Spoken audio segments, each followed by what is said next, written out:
The farmland was calm, the air heavy with evening silence. A young girl walked the dirt path, clutching her books, her steps steady. Out of nowhere, a gang of boys blocked her way, their sneers sharp, their words cruel. They circled her, mocking, pushing closer, turning her path into a trap. Fear flashed in her eyes, her breath quickened, the weight of helplessness pressing down. But the boys had no idea. Just a few steps away, her mother was watching, and she was trained in brutal Jiu Jitsu. What would you do if this was your daughter surrounded by predators? On the edge of town stood a modest farm, quiet and steady, built on years of hard work. The woman who owned it was known for her strength and discipline. She rose with the sun, her hands hardened by soil, her spirit unbroken by whispers. Some neighbors respected her determination, but others looked down on her because of her race and the simplicity of her life.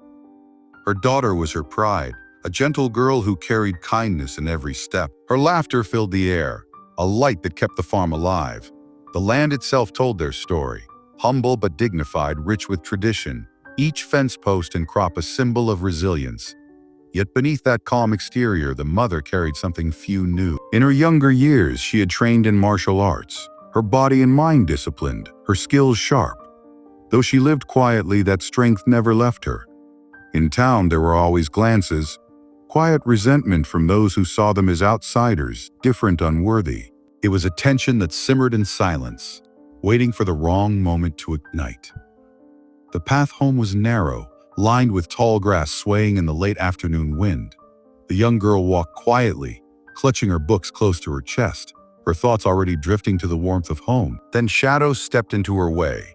A group of local boys, older, louder, arrogant, blocked her path with smirks spread across their faces. At first it was words. They mocked her clothes, her skin, her family, spitting insults that cut deeper than they knew. Their laughter echoed through the empty road. She lowered her head, tried to step aside, but one of them shoved her shoulder, forcing her back. Another reached for her belongings, yanking at the book she carried. Panic filled her eyes as she tried to hold on. Her voice trembled as she pleaded for them to stop. She begged them to let her pass, her innocence shining through her fear. But the boys only laughed louder, circling her like predators who had found easy prey. One leaned in close, taunting, while another stood firm in front of her, blocking every escape. Tears threatened to fall, her breath quickened, and the road that once felt familiar now felt like a trap. From a distance, the farm woman paused her work and lifted her gaze. Her eyes caught the scene. Her hands stilled. The calm expression on her face shifted, her eyes narrowing with sharp focus. The fear of her daughter collided with the unspoken strength she had long kept hidden. Suspense hung in the air, heavy and waiting. The boys grew louder, their laughter cruel, their words sharper with every passing second. They circled the young girl like vultures, kicking the dirt at her feet, mocking the way she dressed, mocking the calluses on her hands. One boy shoved her again, forcing her to stumble, while another leaned in close, sneering, daring her to cry. The air felt heavy with their arrogance, and the girl, though trembling, tried to hold herself upright. Her voice quivered as she whispered for them to leave her alone. But her plea only fueled their amusement. From the edge of the road, the farm woman stepped forward. At first, her presence was barely noticed, her movements calm and steady. To the boys, she looked like no threat.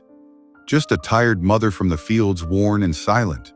But her eyes never left her daughter. She measured every step, her posture firming, her shoulders squaring, her breathing steady as if she were preparing for something more than just a walk. The neighbors had begun to notice. Curtains shifted, doors cracked open, and faces appeared on porches, yet no one dared come closer. They knew these boys, knew their tempers, and fear kept them in place. They whispered quietly, but their silence spoke louder than any word. The young girl, feeling her mother's presence somewhere behind, tried to summon strength. Her fists clenched around her books, but her small frame shook with every push and jeer. The bullies, blind in their arrogance, only pressed harder, unaware of the storm that had already begun to move toward them. The woman's eyes locked onto the scene, and something shifted. Her steps slowed, her stance steadied, and her hands, though empty, settled at her sides with deliberate calm. To anyone who looked closely, it was clear. This was no ordinary woman preparing to watch. This was someone trained, waiting for the right moment. The question lingered in the air like a knife's edge. How far would these boys go before someone finally stepped in? The bullies' voices grew harsher, their words now laced with venom. They threw insults meant to cut deeper, mocking the girl's skin, her family, and their way of life. One boy raised his hand as if to strike her, stopping just inches from her face before pulling back with a cruel laugh. The others roared with amusement, feeding off each other's arrogance. The girl staggered when another shove came harder than the rest, her books falling into the dirt. She bent quickly to pick them up, her face flushed with humiliation, her lips trembling as she held back tears. Fear tightened around the moment, and the air felt charged with what might happen next. Then a voice broke through, calm, steady, but sharp enough to freeze the noise. "That is enough." The farm woman had stepped closer, her figure now fully visible. Her eyes never left the boys, her face carved with unshaken resolve. But instead of fear, the gang erupted into laughter. One sneered, "Look, the old farm woman wants to play hero." Another added, "Go back to your field before you get hurt." Their mocking tone dripped with arrogance, certain that she posed no threat. The neighbors held their breath from the safety of their porches. Some whispered, some shook their heads, but none dared to move. The boys believed they ruled this corner of the road, untouchable, unchallenged. The woman did not argue. She did not shout. She only stood still, her body relaxed but her gaze unblinking, her silence sharper than any insult. She was studying them, every stance, every careless move, her patience hiding a storm beneath the surface. And as the tension thickened, the question pressed heavily on the mind of anyone watching. Would you have stayed silent, or would you have acted already? One of the bullies finally crosses the line. He grabs the daughter's arm roughly, yanking her closer as the others burst out laughing. The girl gasps in shock, fear flickering in her eyes. For a split second, the air changes. The mother, who had been holding back, steps forward with quiet determination. Her basket slips from her hand and lands heavily on the ground.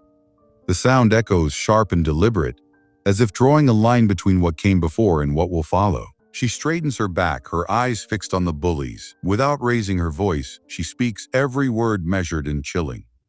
"This is your last chance, let her go." But instead of heeding her warning, the gang mocks her. Their laughter grows louder, harsh. They throw insults, calling her weak, calling her old. They believe they have already won. Yet something about her calm stance unsettles the air. She doesn't flinch. She doesn't argue. She simply stands, her posture steady, her gaze locked on them like a predator studying careless prey. The bullies continue to laugh, but the audience can feel the shift, suspense crawling up with every second. Her daughter trembles, still caught in the bully's grip. But the mother doesn't move in haste. She waits, silent, patient, as though she already knows how this will end. The camera of the mind lingers on her face, calm yet unyielding. The arrogance of the gang clashes with the quiet storm building inside her. The audience is left holding their breath, knowing something explosive is about to break loose. What happens when arrogance collides with hidden strength? The moment the bully tightens his grip on the daughter's arm, the mother strikes. In a blur of movement, she twists his wrist and flips him to the ground, his body hitting hard as the laughter dies in an instant. Gasps replace the mockery. The other bullies freeze, stunned by the speed, but before they can recover, she moves again. Another lunges forward, and with ruthless precision she sweeps his legs, sending him crashing face first into the dirt. A third tries to grab her shoulder, but she locks his arm and forces him down with a sharp twist, leaving him groaning in pain. In mere seconds, the scene transforms. The so-called untouchable gang sprawls on the ground, humiliated and broken. Neighbors step out of their houses, drawn by the chaos. They stop in their tracks, watching in awe, whispering in disbelief at what unfolds before their eyes. This was no ordinary woman, and every strike makes it clearer. The daughter, still trembling, watches her mother with wide eyes. The fear that gripped her moments ago dissolves into tears of pride. She had always known her mother was strong, but never imagined this. One by one, the bullies' arrogance crumbles into raw fear. They clutch their injuries, their voices stammering apologies, their earlier cruelty shattered like glass. The mother finally stands still, her breathing steady, her eyes burning with cold truth. Her voice cuts through the silence. Strength is not for cruelty, it is for protection. The words hang heavy in the air as the defeated gang cowers at her feet. Justice has been delivered, not just with power, but with purpose. It is raw, it is emotional, and it is unforgettable. The chaos fades as calm slowly returns. The daughter rushes into her mother's arms, hugging her tightly, tears of relief and pride streaming down her face. The bullies crawl away in silence, Their faces pale, their arrogance shattered, their reputations in ruins. Neighbors who once stayed hidden now whisper among themselves, their fear replaced with deep respect for the woman they thought was just another farmer. The farm feels peaceful again, but stronger, carrying the weight of what has just happened. A powerful truth lingers in the air. Real strength is never found in hurting the weak, but in standing tall to protect them with dignity. Justice has been delivered, yet one question remains. If you were in her place, would you have shown mercy or not?